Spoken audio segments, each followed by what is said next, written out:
The following piece of literature is an excerpt from Sinners in the Hands of an Angry God.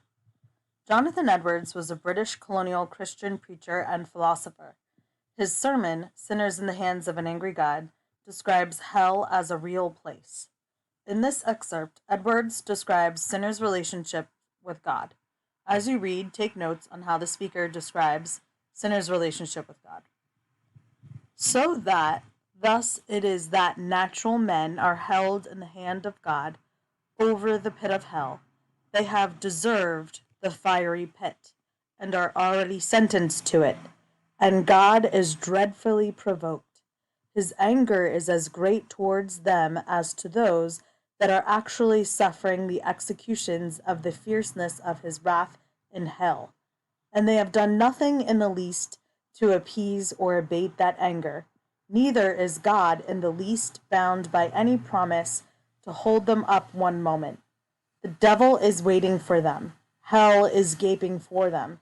The flames gather and flash about them, and would fain lay hold on them and swallow them up.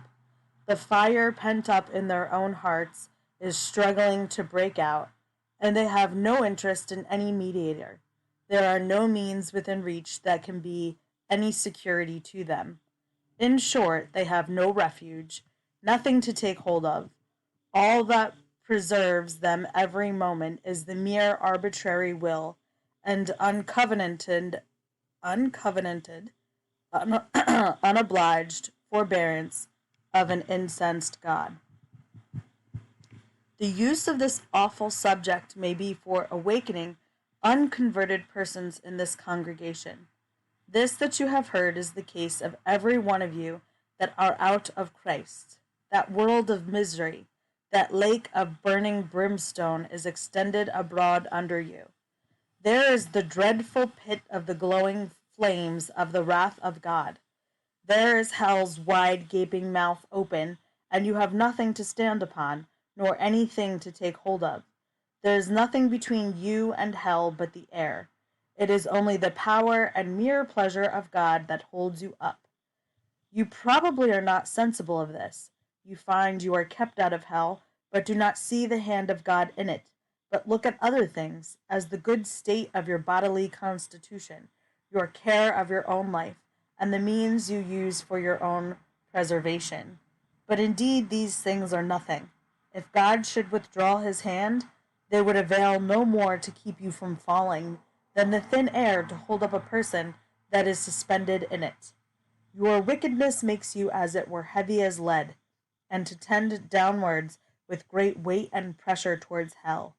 And if God should let you go, you would immediately sink and swiftly descend and plunge into the bottomless gulf, and your healthy constitution and your own care and prudence and best contrivance and all your righteousness would have no more influence to uphold you and keep you out of hell than a spider's web would have to stop a falling rock. Were it not for the sovereign pleasure of God, the earth would not bear you one moment, for you are a burden to it. The creation groans with you. The creature is made subject to the bondage of your corruption, not willingly. The sun does not willingly shine upon you to give you light to serve sin and Satan. The earth does not willingly yield her increase to satisfy your lusts, nor is it willingly a stage for your wickedness to be acted upon. The air does not willingly serve you for breath to maintain the flame of life in your vitals, while you spend your life in the service of God's enemies. God's creatures are good and were made for men to serve God with, and do not willingly subserve to any other purpose, and groan when they are abused to purposes so directly contrary to their nature and end. And the world would spew you out, were it not for the sovereign hand of him who hath subjected it in hope. There are the black clouds of God's wrath now hanging directly over your heads, full of the dreadful storm, and big with thunder. And were it not for the restraining hand of God, it would immediately burst forth upon you. The sovereign pleasure of God, for the present, stays his rough wind, otherwise it would come with fury, and your destruction would come like a whirlwind, and you would be like the chaff of the summer threshing floor. The wrath of God is like great waters that are dammed for the present. They increase more and more and rise higher and higher till an outlet is given, and the longer the stream is stopped, the more rapid and mighty is its course when once it is let loose. It is true that judgment against your evil works has not been executed hitherto. The floods of God's vengeance have been withheld, but your guilt in the meantime is constantly increasing, and you are every day treasuring up more wrath. The waters are constantly rising and waxing more and more mighty, and there is nothing but the mere pleasure of God that holds the waters back, that are unwilling to be stopped, and press hard to go forward. If God should only withdraw his hand from the floodgate, it would immediately fly open, and the fiery floods of the fierceness and wrath of God would rush forth with inconceivable fury, and would come upon you with omnipotent power. And if your strength were 10,000 times greater than it is, yea, 10,000 times greater than the strength of the stoutest, sturdiest devil in hell, it would be nothing to withstand or endure it. The bow of God's wrath is bent, and the arrow made ready on the string, and justice bends the arrow at your heart, and strains the bow, and it is nothing but the mere pleasure of God, and that of an angry God, without any promise or obligation at all, that keeps the arrow one moment from being made drunk with your blood. Thus all you that never passed under a great change of heart by the mighty power of the Spirit of God upon your souls, all you that were never born again and made new creatures and raised from being dead in sin to a state of new, and before altogether unexperienced light and life, are in the hands of an angry God. However you may have reformed your life in many things, and may have had religious affections, and may keep up a form of religion in your families and closets, and in the house of God, it is nothing but his mere pleasure that keeps you from being this moment swallowed up in everlasting destruction.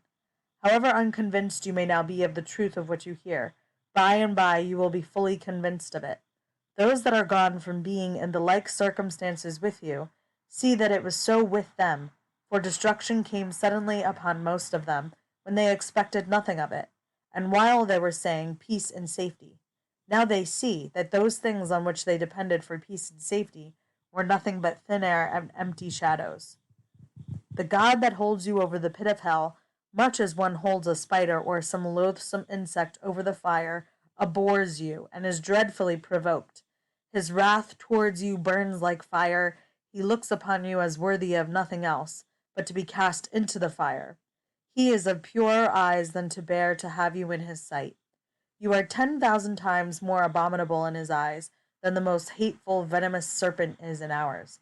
You have offended him infinitely more than ever a stubborn rebel did his prince, and yet it is nothing but his hand that holds you from falling into the fire every moment. It is to be ascribed to nothing else that you did not go to hell the last night, that you were suffered to awaken again in this world after you closed your eyes to sleep. And there is no other reason to be given why you have not dropped into hell since you arose in the morning, but that God's hand has held you up.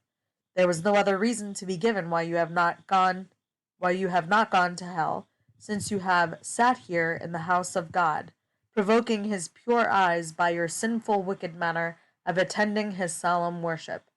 Yea, there is nothing else that is to be given as a reason why you do not this very moment drop down into hell.